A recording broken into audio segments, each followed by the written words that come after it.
बापरे, पूर्ण स्वयंपाक व्हायचा राहिलाय. काय करू? 10 वाजायला आले. पाहुणे सुद्धा येणार आहेत. नैवेद्य करायचंय. नैवेद्यासाठी काय करू ते सुद्धा अजून ठरवलेलं नाहीये. नारळ फोडायचे आहे, नारळ किसायचे. आज आळूवडी करण्याचा सुद्धा बेत आहे. एवढं सगळं कसं काय होणार? मला 4 वाजता मंगळागौरीच्या कार्यक्रमाला सुद्धा जायचंय. बापरे, 3 वाजले. मला 4 वाजता मंगळागौरीच्या कार्यक्रमाला जायचंय. साडी कोणती नेसू ते सुद्धा ठरवलेलं नाहीये. ही नेसू की ही नेसू? दागिने कोणते घालू ते सुद्धा अजून ठरवलेलं नाहीये. मला 1 तासामध्ये मंगळागौरीच्या कार्यक्रमासाठी पोहोचायचंय. आता अर्ध्या तासात मी माझी तयारी कशी करू? काय तर मग मैत्रिणींनो, तुमच्या सर्वांची सुद्धा अशीच तारंबळ उडते ना? अगदी सणवार असो, काहीही कार्यक्रम असो, आपली अशीच सगळी धावपळ होत असते. तर आज मी तुम्हाला अशा पद्धतीने आपली धावपळ होऊ नये आणि आपल्या स्वतःसाठी आपल्याला खूप सारा वेळ देता यावा म्हणून खूप साऱ्या टिप्स देणार आहे, ज्यामुळे तुम्हाला अगदी मंगळागौर असो, गौरी गणपती असो किंवा दिवाळी असो, नवरात्री असो, कशामध्येही तुम्हाला अगदी भरपूर वेळ मिळणार आहे. तुमचा किचन मधला वेळ वाचणार आहे. स्वयंपाकाचा वेळ अगदी झटक्यामध्ये तुमचा स्वयंपाक होणार आहे आणि तो वेळ तुम्हाला स्वतःसाठी देता येणार आहे. तर चला पाहूया कशा पद्धतीने आपल्या किचन मध्ये आपण पूर्वतयारी करायची आहे. सगळ्यात पहिली गोष्ट म्हणजे सणावाराला आपल्याला भरपूर भाज्या लागत असतात आणि मी तुम्हाला फ्रीज ऑर्गनायझेशनच्या माझ्या व्हिडिओमध्ये अगदी व्यवस्थितपणे दाखवलेलं आहे, सांगितलेलं आहे की सगळ्या भाज्या आणल्यानंतर त्या स्वच्छ करून धुवून मिठाच्या पाण्यामध्ये स्वच्छ करून नंतर त्या कॉटनच्या कपड्यावरती सुकवून वेगवेगळ्या डब्यांमध्ये भरून ठेवायच्या. ज्या भाज्या शक्य आहे त्या चिरून ठेवायच्या किंवा साफ करून ठेवायच्या, म्हणजे वेळेवर आपल्याला अगदी लगेच घेऊन त्या वापरता येतात आणि आपला बराचसा वेळ वाचतो. कोथिंबिरी सारख्या भाज्या म्हणजेच कोथिंबीर, मेथी, पालक अशा भाज्या आपण धुवून वगैरे ठेवू शकत नाही, परंतु त्या स्वच्छ करून अशा पद्धतीने डब्यामध्ये भरून ठेवल्या त्या हव्या तेव्हा वापरता येतात. नैवेद्याचं सणासुदीचं जेवण म्हटलं म्हणजे ओला नारळ हा हवाच. मग वेळेवरती नारळ फोडणं मग किसणं ह्यामध्ये बराचसा वेळ जातो. त्यापेक्षा आधीच नारळ किसून ठेवून डब्यामध्ये भरून फ्रीजमध्ये ठेवला तर हवा तेव्हा वापरता येतो.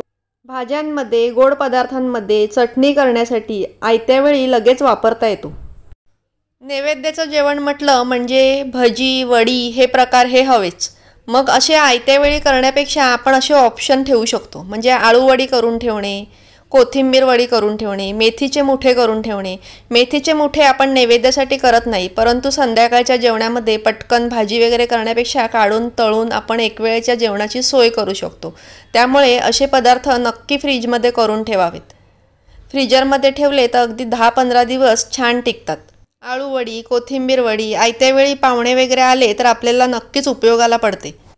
हे पदार्थ वेळेवर करायचे म्हटले म्हणजे भरपूर वेळ जातो. अशा पद्धतीने आधीच करून ठेवलेले असले तर आपला झटपट स्वयंपाक होण्यास ह्या पदार्थांची मदत होते.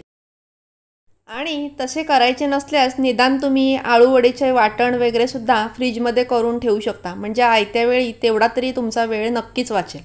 फक्त वेळेवरती चिंच, गूळ, मीठ, बेसन घातलं की तुमची आळूवडी झटपट तयार होईल. तसेच नारळ विकत आणणार असाल किंवा घरचे असतील तर ते सोलून साफ करून व्यवस्थितपणे ठेवून दिले तर आपल्याला आयत्या वेळी उपयोगाला येतात. ओटी भरण्यासाठी, देवाच्या पूजेच्या कार्यासाठी पटकन घेऊन वापरता येतात.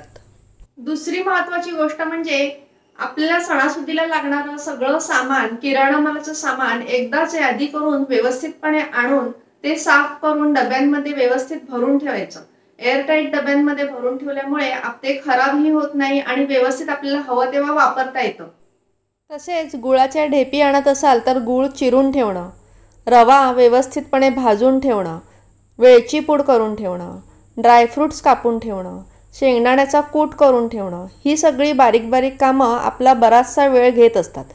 अशा पद्धतीने आधीच पूर्वतयारी करून ठेवली तर बराचसा वेळ आपला इथे वाचतो.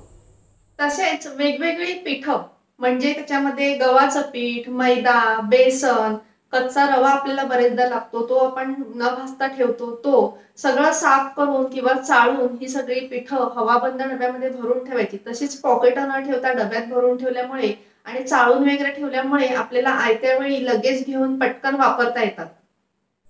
तसेच घाईच्या वेळेला नैवेद्याच्या गोड पदार्थांसाठी इन्स्टंट असा ऑप्शन तयार ठेवावा.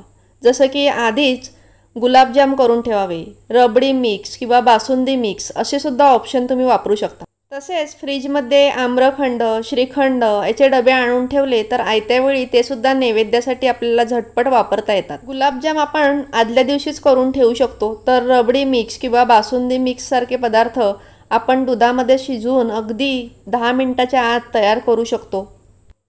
तसेच नैवेद्याचं जेवण करताना आपण नैवेद्यासाठी लागणारा मसाल्याचा डबा हा वेगळा आधीच तयार करून ठेवावा. कारण आपण नेहमीच मसाल्याचा डबा असतो तो नैवेद्यासाठी वापरत नाही. मग प्रत्येक वेळेला ठेवणीतले मसाले किंवा हळद, राई, जिरं हे काढत राहिलं तर बराचसा वेळ जातो. त्यापेक्षा असा एक नवीन चांगला डबा नैवेद्याच्या जेवणासाठी तयार ठेवावा. तसेच गूळ, साखर आणि मिठाचा सुद्धा वेगळा डबा तयार करून ठेवावा. तसेच तुम्ही शिरोड्यांचा नैवेद्य करणार असाल तर शिरोडे बरेच वेळा श्रावण महिन्यामध्ये सोमवारी नैवेद्यासाठी केले जातात. मी तुम्हाला दाखवलेलेच आहेत, मी रील टाकलेला आहे. त्याचप्रमाणे गणपतीमध्ये सुद्धा शिरोडे काही ठिकाणी केले जातात आणि त्याच्यामध्ये बराच वेळ जातो, तासभर तरी ह्या शिरोड्यांमध्ये जातो. तर तुम्ही आदल्या दिवशी जर रात्री किंवा संध्याकाळी निवांत बसून हे शिरोडे करून ठेवले आणि डब्यामध्ये भरून ठेवले, त्याला थोडासा तुपाचा हात लावला तर ते अगदी छान राहतात आणि आपल्याला सकाळच्या वेळेला म्हणजे घाईच्या वेळेला ते करत बसायला लागत नाही आणि आपल्याला नैवेद्य फटकन करता येतो. गणपतीच्या दिवसांमध्ये वगैरे नैवेद्यासाठी आपल्याला केळीची पानं भरपूर लागत असतात. अशा वेळेला केळीची पानं आणून अशा पद्धतीने गुंडाळून जर तुम्ही फ्रीजमध्ये ठेवली तर ती अगदी व्यवस्थित 7-8 दिवस राहतात. अगदी वरचं पान जरी सुकलं तरी आतली पानं व्यवस्थित ताजी असतात. हवी तशी तुम्ही कापून ती गोल करून तुम्ही फ्रीजमध्ये ठेवू शकता आणि हवी तेव्हा वापरू शकता. म्हणजे आयत्या वेळी जाऊन आणायची धावपळ वाचते. तसेच केळीच्या पानांप्रमाणेच आपल्याला दुर्वा, फुलं, तुळस हे सुद्धा सामग्री पूजेसाठी वगैरे लागत असते. गणपतीमध्ये दुर्वा वगैरे रोजचा जाऊन काढून आणणं, जरी आजूबाजूला असला तरी तो काढून आणणं किंवा बाजारात जाऊन आणणं, मग निवडणं ह्यासाठी बराच वेळ जातो. त्याचप्रमाणे फुलं सुद्धा रोजची ताजी जाऊन आणणं आपल्याला शक्य नसतं. मग अशा वेळेला आपण फ्रीजमध्ये आपल्याला सोय आहे की आपण डब्यामध्ये बराच फुलांचा, हारांचा स्टॉक करून ठेवू शकतो. त्याचप्रमाणे आपण दुर्वा वगैरे काढून त्याच्या जुड्या वगैरे बांधून ठेवू शकतो. त्यामुळे काय होतं की इथे तिथे आपल्याला पळावं लागत नाही, वेळेवर आपली धावपळ होत नाही आणि बराचसा वेळ आपला वाचतो. काय तर मग मैत्रिणींनो, मी दिलेल्या आजच्या टिप्स सर्व तुम्हाला आवडल्या का आणि उपयुक्त वाटल्या का? ह्या सर्व टिप्स फॉलो करून तुम्ही तुमचं किचन अगदी व्यवस्थित ऑर्गनाइज केलं, सणासुदीला अशा पद्धतीने तयारी केली तर तुमचा आणि तुमच्या सासूबाईंचा सुद्धा वेळ वाचणार आहे. तसेच तुमच्या नळंडेबरोबर, तुमच्या जावांबरोबर सुद्धा हा व्हिडिओ नक्की शेअर करा. म्हणजे त्यांचा सुद्धा वेळ वाचणार आहे आणि तुम्ही सगळे एकत्रितपणे सणावाराचा आनंद खूप छान घेऊ शकता. व्हिडिओ आवडल्यास नक्की लाईक आणि शेअर करा.